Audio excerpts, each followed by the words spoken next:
Lindsay, show Yeah. yourself so we Hi, can see Lucy. your logo. So we can see your there. Yeah. Oh, your hair and your shirt is matchy. Yeah. Yes. Very nice. Well, thank you, Lindsay and Jean, to join us today. So I'd like to introduce a bit more about the interview today. So um, as a company, MoeGo always try to provide the product that help all the grooming professionals run their businesses, like have a better life. But we felt there's a big mission as the MoeGo brand to really emotionally and mentally support all the grooming professionals out there to make them feel that they're doing really valuable job. They're bringing value to the world. They're taking care of the pets, and what they do is really rewarding and um, you know and valuable. So that's why we really want to dive in and learn from you guys, from your insight on how you started your business, the business story behind you, to really motivate all the grooming professionals out there. And want really thank you for joining us, like sharing your insights and experiences with us. Today we have Fair with and Sydney with me, and my name is Mufan, and I'm a design lead here at MoeGo, and Sydney is a brand designer at MoeGo, and Fair is a marketing specialist at MoeGo. Nice to meet you guys. Oh, nice to meet you. Yeah. Yeah. So, Jean and Lindsay, could you tell us a bit more about your business? Like introduce like a little bit of background about your business. Yeah. So I'm Jean Arellano. I'm the Uh-huh. founder of Vanity Fur mobile pet salons. Mm-hmm. So before I got into mobile grooming, I was in the restaurant industry, and then mobile Mm-hmm. grooming sort of found me. We started the business in 2010, and we've been Mm-hmm. growing it ever since. Nice. Um, could you tell me more about the part where mobile grooming finds you? What inspired you? Well, like I said, I was a restaurant manager for Mm-hmm. great concepts, old spaghetti factories, yard house Mm-hmm. restaurants. And then I was working for improv comedy clubs. So I was writing Mm-hmm. big paychecks to these big time comedians. And I Mm-hmm. just decided I wanted to do something for myself, something on my own. I want to do something that I love. So I Mm-hmm. left improv, and then didn't know what I was going to do, and Mm-hmm. happened to meet this gentleman, and he said, you should meet my wife, because I was going to Mm-hmm. just watch dogs in my backyard kind of thing. Yeah. And I was passing out these business cards I had made, and he said, you should meet my wife. She's a mobile dog groomer. Never in Mm-hmm. 100 years did I think I was going to ever be a groomer, Yeah. or nor did anybody in my life think that. So Mm-hmm. I went out with her for a day, and I was completely sold. I loved the elements of working outdoors in the mobile. Mm-hmm. I literally Yeah. side, in the mobile experience, but I just really liked it. So I went to school, a little grooming school nearby, and they built Mm-hmm. me my first truck trailer, and then I was Mm-hmm. off to the races in November 2010, and that's how that Mm-hmm. started.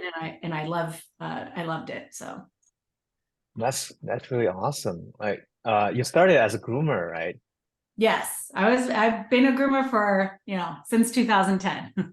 Nice. Do you still groom nowadays? I don't groom any longer. That was kind of the Mm-hmm. goal. Grooming is a little challenging on the body over time. Uh-huh. Yeah. So the goal was to grow the business, and create, get groomers to come in and Mm-hmm. teach them safety and comfort, and really grow the business through Mm-hmm. younger and Mm-hmm. more groomers. So that's the goal. Yeah. That's really nice. So could you tell me more about how it started? Like, it sounds like you bought a van and started grooming. Like, what's after that? Well, honestly, we didn't buy vans. We, Okay. started pretty scrappy with the first trailer was built for us. Mhm. It was just me at the time. And then Mhm. I realized that trailer wasn't built really well in terms of Mhm. for the groomer. I mean, I was having to Mhm. lift and pull and tug, and dogs are having Mhm. to jump in and out of the trailer. And so then I customized the next 3 trailers. And then Mhm. just about 2 years ago, we found an exclusive van builder, buildings exclusive Mhm. for Vanity Fur. So now we're in really amazing vans going forward. So now we're in vans. Mhm. We're really excited about it. Yeah. How did you grow from just yourself to this awesome business you have right now? So, you know, I was fortunate that when I started, Mhm. the lady that I had gone out with, who's still grooming, and she's Mhm. fantastic. Her and a few other of the groomers near us would refer Mhm. business to me. Yeah. And then I realized I got booked to capacity, because in mobile you Mhm. get booked to capacity. And then Yeah. instead of referring business away, I thought, well, there's a demand here. And this is 2012 when I decided to Mm. get my next mobile. So then Yeah. 2012, 13, 14, it was get another, groomer, build another mobile, get another groomer. And it was kind of that. But I Mhm. really quickly realized I was never going to be able to keep up with Mhm. myself. And then I Yeah. decided to franchise Vanity Fur. So we became a Mhm. franchisor 2021, really January 2022. So now we're going to grow through franchising.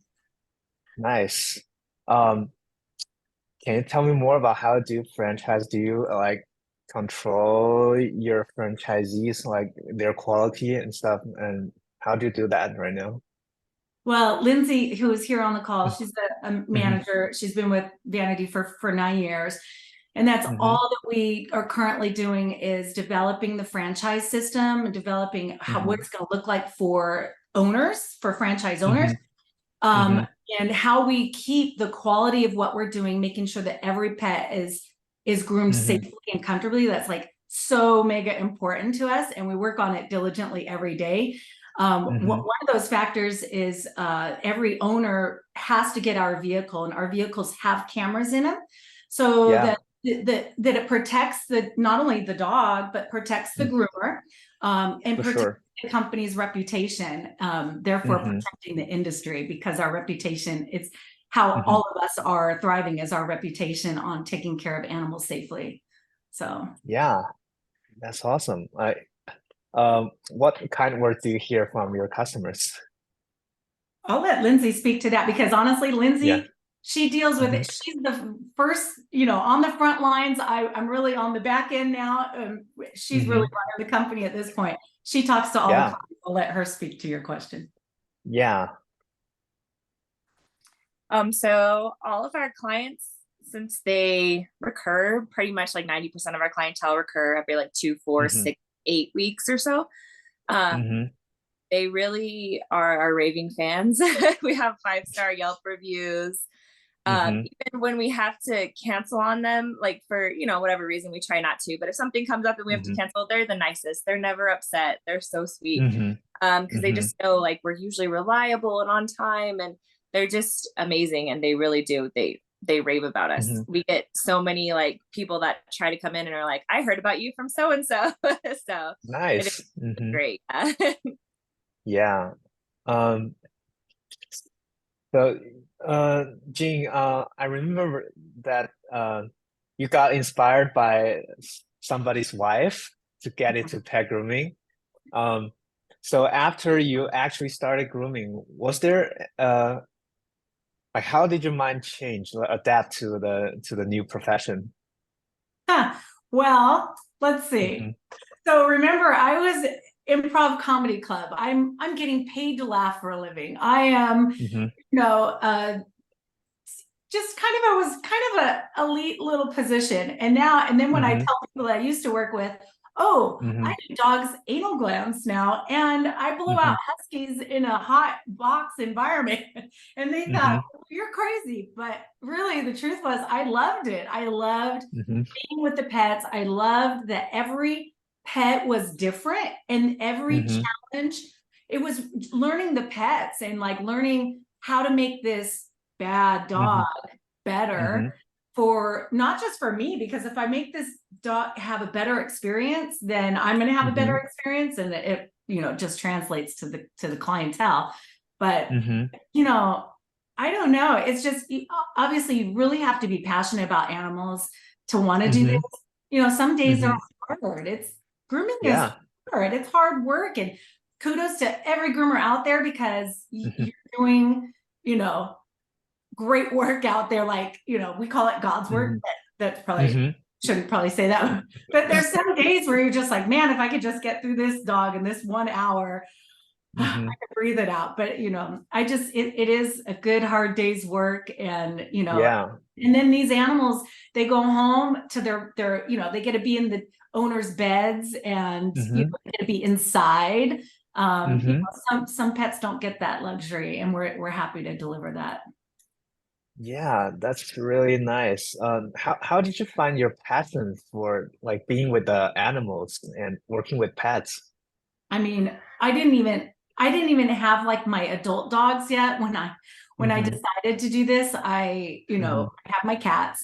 I just knew that I wanted to work with a passion. I was either going to do Mm-hmm. something with cooking or Mm-hmm. dogs. It was one of the Okay. two. And I would research and research and research, because I really kind of wanted to make the money I was still making from my Mm-hmm. Yeah. and didn't want to be a veterinarian. That sounded like Mm-hmm. I have to have fun at what I'm doing. If I'm not having For fun, sure. I'm not going to be happy. And so Mm-hmm. I couldn't do shots. I couldn't do euthanasia. And then just through word of mouth, I found, and I think everything for a reason. So when I went out with her, it was just Mm-hmm. like, not only do I get to be outdoors, which I love, but I get to run Yeah. my own business. I get to, Mm-hmm. call my own schedule. And Mm-hmm.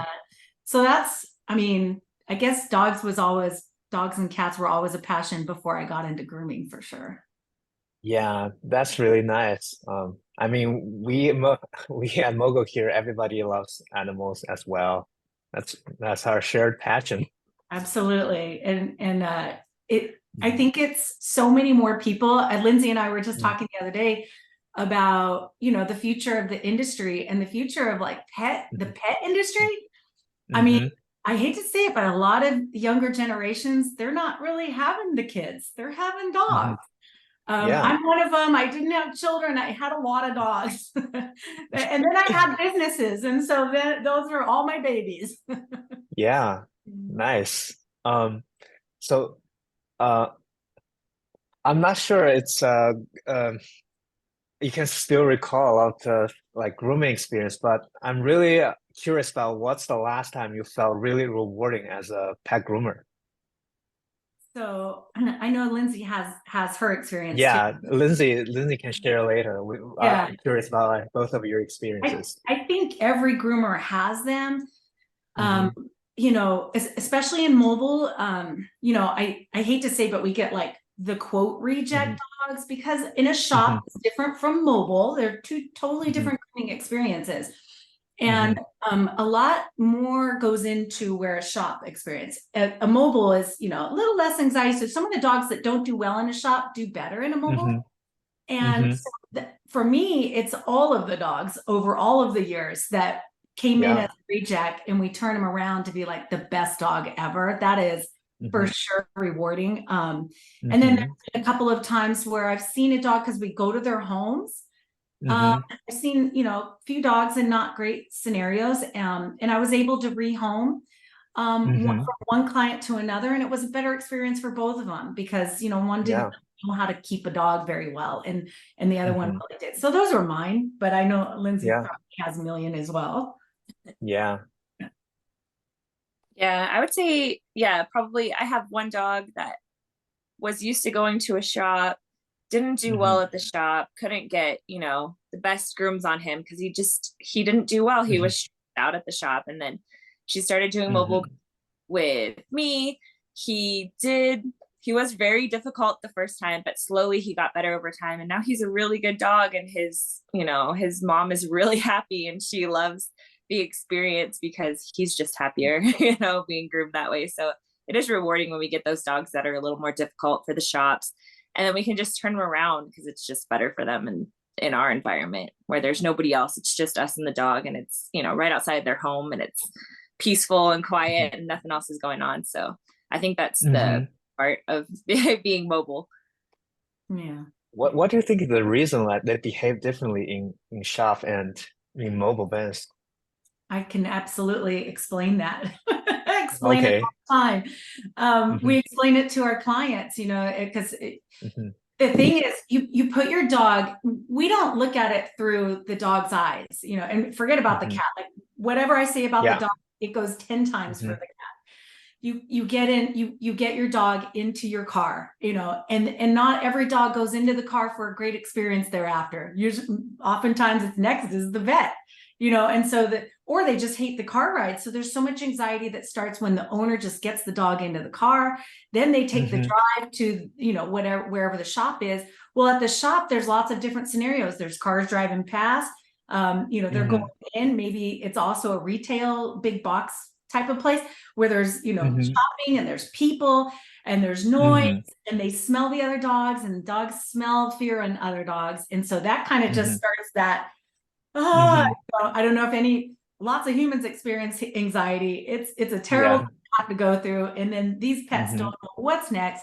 And so then they go into the shop and I don't know, maybe they wait an account, maybe they don't, but either way, there's other things going around. There's telephones, there's, you know, so then finally they get through this grooming experience, which should have been only an hour. And maybe they've been there for 2 or 3 or more. And then they finally, you know, mom and dad picks them up. Now the car ride back home. It's been a whole day. And for them, it was a fiasco in terms of the anxiety. I'm not saying grooming shops, they have a very high value for a lot, and it's a different clientele, by the way. Mobile clientele is very different from shop clientele, and people that would go to shops don't necessarily want anything to do with mobile, and vice versa. I'm not speaking ill will of or anything of shops. They definitely have a place for the dogs, but that's really what it is. And then, you know, so we've tried to like kind of get the anxiety, get right through it, get past it, and back home. That's the goal. Yeah. Like what special things do you do in your vans to like really help that the dog have better experiences? I'll let Lindsay speak to that because that's all we discuss is our safety and comfort. Yeah, so our vans are, you know, built especially for us. So they were custom built. We have a ramp that comes down for the big dogs so they don't have to jump in. The groomer doesn't have to lift them. So the ramp comes down, they walk right up that ramp. They come in and our table is custom made too. So it goes all the way to the floor. So they just can walk right on the table, and then the tub or the table lifts up right to the tub level, and then they can just walk right into the tub. So the groomer doesn't have to lift, the dog doesn't have to jump. So that's like one of our biggest things for big dogs is that. And then it's just a quiet one-on-one environment. So that's also better for them. Yeah. Also, you know, we don't clip dogs' nails, we Dremel them. We try to do everything so we limit injury as much as possible. You know, we use Happy Hoodies. Shout out to Happy Hoodies, you know, if you're listening. You know, we love that because you know, we're just trying to calm them. You know, it's a small little area, and so it's loud. You know, the dryers can be loud, so we just pay attention to those little details to make the dog's experience like I would want my spa day. You know, so. I mean, I don't even travel my own nails. Yeah. All right. So here's a hot take. Do you consider your business very successful right now? I would say yes, absolutely. Yeah, and why would you say that? I just think, you know, the fact that we are, like Lindsay said earlier, our clients are raving fans. They sometimes are disappointed because they want to refer us to neighbors, friends, family, and we're in a growth stage right now. So we're adding more vehicles right now, but since we don't have them yet, we can't accommodate everybody that wants to get service. So I Mm-hmm. think that's where I would say we are successful, that like she said earlier, Mm-hmm. we still have great reviews after 13 Yeah. years of business. We're Mm-hmm. super proud of that, and we celebrate every 5-star and every compliment we get from our clients. So it's really our, you know, our clients are the Mm-hmm. ones that let us know we're doing okay. Yeah. Nice. You mentioned that you're still growing, trying to fulfill the needs from the market. Would you consider a very important aspect as the success of your business? I don't know if I understood the question. I'm sorry. So you said earlier that you guys are growing, trying to like fulfill all the needs from out there to serve the pets. Uh, is it an important aspect of like how you measure your success of the business? Well, as we're growing, you know, and how Hmm. we measure it is the demand. And I don't think it's Uh-huh. Vanity Fur's demand. I think a lot of groomers are going through this. I Yeah. think a lot, you know, just you see a Facebook group and everybody is kind of booked. Hmm. Everybody is, you know, Yeah, so the demand is just that we're really, especially I'm speaking kind of more to mobile because that's, you know, my for side of it. sure. But the Hmm. mobile side, I think, is going to be the future, because people after the pandemic are like, bring the meat food, go shopping for Hmm. me, bring it to my house. But, you know, everything's about convenience, convenience. So yeah, come to my house and groom my dog as well. So I really think that, you know, that's going to Hmm. be kind of what we'll see going forward. And, you know, the pet industry is, you Hmm. know, after like, you know, children and health and fitness, you know, pets are, we're right there, you know, so Hmm. we're like Yeah. our biggest industry. So, you know, and we're so untapped still. There's still so much um, Yeah. consumers that need servicing that has been untapped still. Exactly. We felt the same way. Like a lot of people don't even know they need to take care of dogs, like bring them to groomers, etc. So we felt there's a really huge opportunity that we can like I don't want to use the word educate the consumer, but letting everybody know taking care of pets is very important. And Yeah, you should find a good groomer to take care of your furry babies. absolutely. Absolutely. It's Yeah. very important. Hmm. Um, so I think you've mentioned the future vision a lot. Like from your perspective, what are the most uh, important change or trends that's happening in the industry right now is impacting your business? Is what? Is impacting your business? Oh, you know,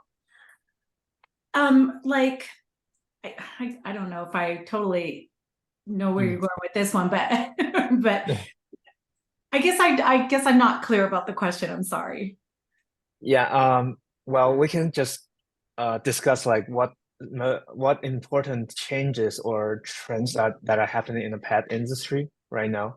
Okay, so trends. So you know, I think when you say trends and you say grooming in like kind of the same Hmm. sentence, you know, the grooming Hmm. industry has so many, you know, like verticals. There are groomers that are really into creative.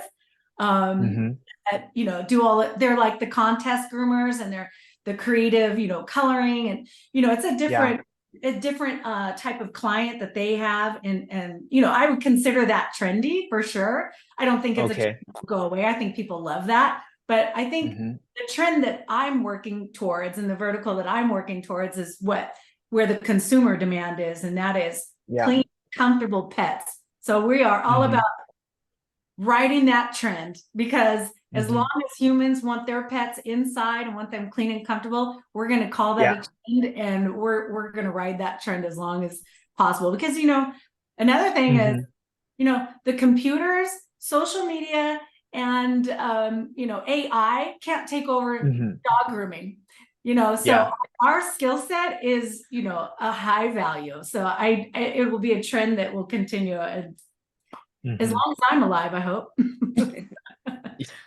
Yeah. how do you see the pet grooming industry will evolve in the next few years? Well, Mm. I think we're going to see a lot more franchising. That's what I'm going to Mhm. say. I Yeah. think because it's so fragmented, the pet grooming Mhm. industry is currently really fragmented in terms of everybody just kind Mhm. of opens up and you know, I Mhm. and they have their own business, and that is great. It is Mhm. great. But Yeah. in terms of like massive growth, I think we're going to see a lot more of that. You'll see a lot more, I don't want to say the big box store type of names, but I think you'll be seeing that a lot Mhm. more in the mobile sector, Mhm. as well as shops and as well as other aspects of the pet industry, boarding, pets. Mhm. I think you're going to see more like main brands and things of that nature. I'm pretty sure of. So yeah. Mhm. And um, are you a fan of this change? I Mhm. franchise mine, so I'm a huge fan. Yeah. Yeah. The reason why I've chosen to grow this way instead of just getting a bunch of Mhm. mobiles, because I could have done that. I chose Yeah. to invest this way and create franchising nationally because it's so untapped, and Mhm. also because later on we definitely want to create some sort of education system to create new Mhm. groups. I think that's the one thing, the biggest challenge I see in the grooming market is Yeah. there's not enough teachers, there's not enough schools, Mhm. and I know there's online schools and that's great, but that there needs to Mhm. be a lot more, places where a new groomer can get their hands on dogs and repeat and practice. I think it's really important if you are Mhm. a groomer that's been doing it for a significant period of time that now you teach it, Yeah. because you really have a gift with all the knowledge, because when you learn how to become a groomer, you might go through Mhm. a 6-week, 8-week course, but you're learning how to groom for years after that because every dog Yeah. is different and every breed is different and every scenario Yeah. is different and every owner is different. So it's a continuous learning process. Oh my God. It already sounds super challenging. It Just is, but hearing it. it's really great. It can Mhm. be challenging, but I think Mhm. the best groomers out there have the best patience, and Mhm. you learn from the dogs. Like that's the thing, is you have to learn from the dogs and then make the next Mhm. time you groom that particular dog, make it a better Mhm. scenario, you know? Yeah. Yeah, absolutely. It's like apart from this teaching and learning challenge, what other challenges do you face when as you grow? As I grow specifically, or the industry. Uh, you can like talk about both. I think maybe, especially because we're still Hmm. kind of fresh out of the pandemic, and there's still Yeah. some challenges with supply and demand, in terms Hmm. of getting vehicles. Like, I can again Hmm. only speak to the mobile industry, but that there will be a big um, demand for more Hmm. mobiles, and that's Yeah. another thing, is that there is not enough quality mobile builders. There's only a couple, for the Hmm. grooming industry, and I think that there might need to be more providing Yeah. vehicles, providing Hmm. vehicles and things like that. Yeah. And you know, the supply of groomers is not sufficient as well. Like there are so many dogs, but only so many groomers out there. That is very true. It's, Hmm. that's why, when we get a groomer, like I've had Lindsay for 9 years. Two of our Hmm. other trainers have been with us for 8 years and 7 years. Hmm. Two of our groomers actually became owners, and they were Hmm. with us just a couple years. Yeah. So the goal is to get the groomer and treat them really well and let them have a Hmm. good quality of life and a great wage, and then Hmm. the owners of the dogs, Hmm. generously tip the Yeah. because they genuinely like respect and love what they do for their pets, and they are Hmm. very generous, sometimes overly generous, sometimes we appreciate it. But yeah, we need more groomers. So if anybody's Mhm. out there, and because we get applications all the time, Mhm. and a lot of the applications are from the baristas, from the warehouse workers. They want to do it. Okay. They might not have the level of investment to do it. Mhm. And I encourage those people to Mhm. go wherever you can to learn, and do it, because dog grooming is something you could always fall back on. If it's not like Yeah. your ever game, it's just like one of those things, like people fall back on bartending, Mhm. or whatever. You have your gig, and grooming can be a full profession, or it could be Mhm. a side thing for you if you needed it later. Nice. Well, this question just hit me randomly, but uh, if Vanity Fur is a house on fire and you can only take one thing from it, what would that be? If Vanity Fur, that is a fun question. Yeah. It would be our reputation. Mm-hmm. I would take our reputation, because then we can go build again. Nice. Okay. Um, Fair and Sydney, do you guys have any other questions you want to ask? Yeah, I have a question for Lindsay. So you are a groomer currently, correct? Yes, I groom 1 day a week, and then the rest of the time I kind of run the company and work on the franchising side of things and stuff. But yeah, I've been a groomer for like 16 years now. That's Mhm. awesome. I was wondering, like, are you facing any specific difficulties, like on the day-to-day management of the grooming side of the work? Like in Uh, terms of like scheduling or appointment management, communications? no, I mean that I've been doing the scheduling and stuff for a while, so it comes pretty easy to me just because I'm used to it. And then MoeGo, obviously helps because you can see it on a map. So, and you Mhm. can, do the smart scheduling and things like that. So that definitely helps. There's little things that come up, but I would say like our most difficult challenge is just not being able to keep up with the business that we Mhm. just can't take new clients because we don't have room. Yeah. That's a great problem to have. Yeah. Yeah, but the online booking, for MoeGo, one of our owners. So we've been with MoeGo for a long time. Like we are Mhm. grandfathered, and we've been with you guys kind of ground floor. So Mhm. the way we schedule is a little bit different from how I hope people are using MoeGo and how our owners are Mhm. using it. They're using the online booking tool. It has been really successful, because then it Mhm. takes wherever it can take the owner away from having to hands-on schedule. Mhm. That's like, you've Mhm. got so many other things you need to worry about than doing that. But Mhm. it's been really very helpful for the owners to not have to physically do scheduling. So yeah. Yeah, for sure. Uh, Another thing we're curious about is our brand impression. Like, when you think of MoeGo, when you look at MoeGo, what are some feelings you encounter? Like, you can use some simple words to describe it. I think relief would be Mhm. the simplest word.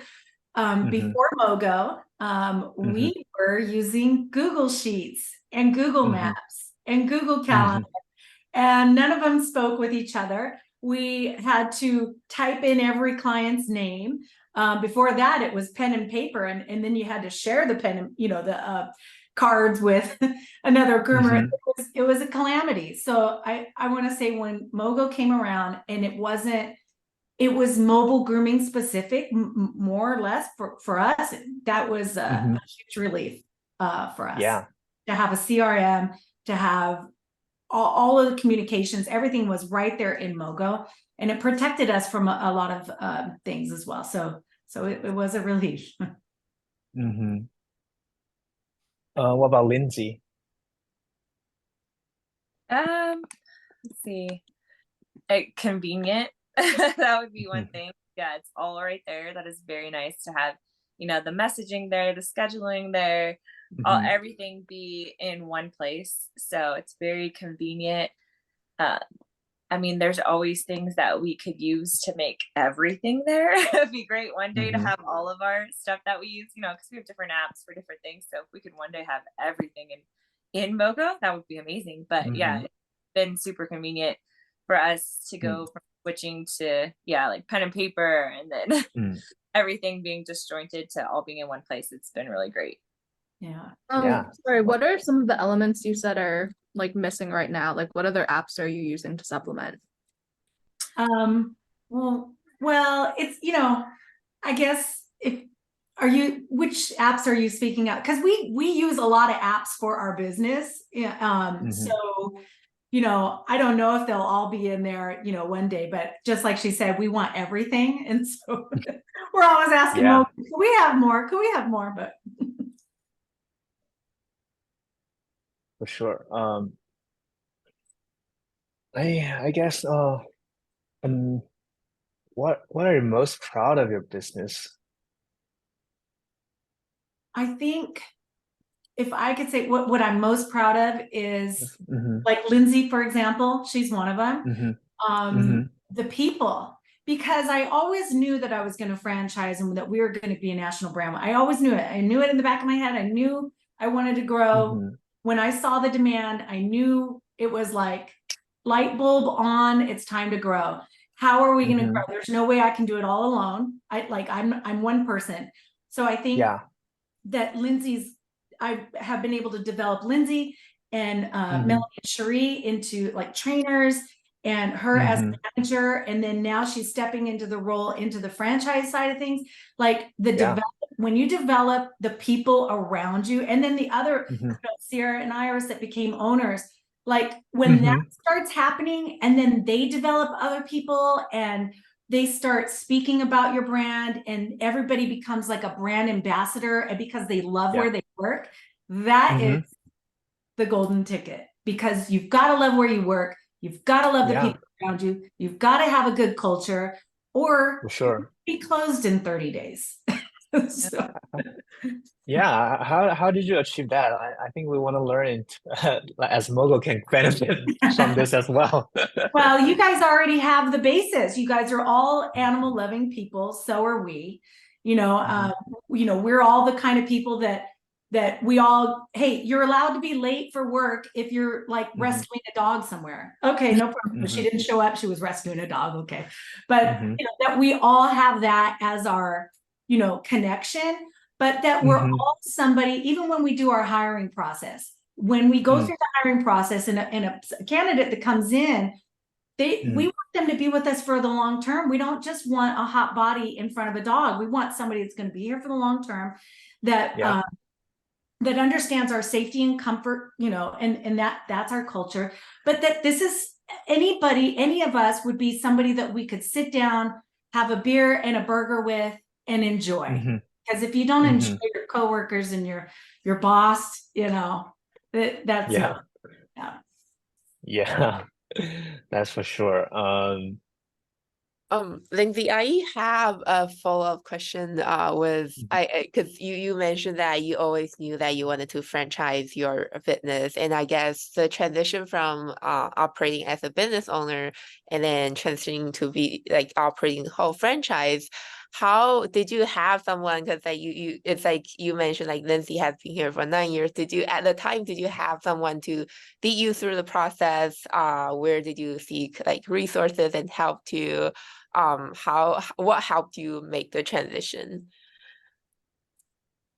So maybe that's a question for like, how did I get Lindsay to kind of develop over from a groomer to what she's doing now? Is that? Yeah, and also just like you sort of like always knew you wanted to operate a whole franchise. I guess like just like how when you were doing it, did you have someone to lead you through the process? And because like Vinci has you as a mentor to like but when you were doing it, what resources or like guides did you have? Okay, so the truth is, I'm learning franchising is a whole nother business. It's, Mhm. I have the grooming and franchising. We're still learning it. We're continuously learning. I don't know why I wanted to franchise. I just knew I wanted massive growth. That was what I knew. Yeah. And I knew that more Mhm. dogs and cats needed to be taken care of safely and comfortably. That's really what drives me. And so then it was like, okay, well, I've got to learn franchising. So I tried to franchise in 2017 and lost an investment doing that, and had to regroup and learn how to make our systems better, our grooming training better. And everything that we do in Vanity Fur, we've had to write it in operations manuals. So I had to basically, invest in consultants so that they walked me through it. I invested in a whole lot of consultants, and then they, got me with an attorney, and then we, all that boring stuff. But I'm still a student. We're huge students of franchising. We're going to all of the International Franchise Association conferences. We're going to broker conferences. It's a whole nother animal, no pun intended. But but it's fun. There was a point where I had 2017 that didn't really pan out for franchising. Franchising is a very hard thing to do. I don't know why I wanted to do it, because if I knew everything I knew now, I probably would have ran for the hills the opposite way. But when you do something that's hard and you do it anyway, hopefully you get to the tip of the iceberg, and that's what, because we believe in what we're doing so much. It's the driving force, not just for me, but for Lindsay, for the owners, for the trainers. I mean, we all believe in what we're doing. And so, I don't know if I answered your question, but I wish there was like a school of, franchising. There really isn't. You just got to meet as many people as you can, and you got to pick their brains, and you got to get consultants, and then you got to try, and you got to fail, and you got to try, and you got to fail. And you got to keep doing that until you get better. So. Yeah. I really love the fact that you said everybody's believing in what you do, and that sounds like a really solid foundation for your success. We hope so. We hope so. I mean, I think it's not just us, it's our client base as well. They are, part of our culture, because they love us. They take care of the groomers on such a high level. They get C's candy every Christmas and Starbucks gift cards coming out of the wazoo. They're very spoiled, the groomers, when they buy the clients as well. So I think it translates all the way through to the consumer too. Yeah. Nice. So we're about time. I'd like to thank you guys for participating in the interview today, and thank you for sharing your insights, your experiences with us. But I also like to ask, is there anything else you'd like to share? No, we're grateful that you chose us to come and speak. We want to thank MoeGo. You guys are always working diligently behind the scenes. And we're always, asking for more. Like Lindsay said, we want everything, and we appreciate you guys. So thank you. And MoeGo's been great. Yeah. So thank you. Thank you. And we really want to use your experience and your motivation to motivate all the groomers out there to be successful in their lives as well. So really thank you for that as well. Absolutely. Well, if they want to be an owner, or if they want to work for us, Vanity Furs, FURS.com. Yeah. /franchising. If you're interested in ownership opportunity, just wanted to throw that out. So that was my shameless plug. I'm sorry I had to do it. No worries. So thank you, Jean, Lindsay, for your time, and we'll work more together soon to build a better solution for you guys to run your business. We appreciate it. Thank you. Thank you. All right. Thank you. Thank you. Bye. Bye. Bye.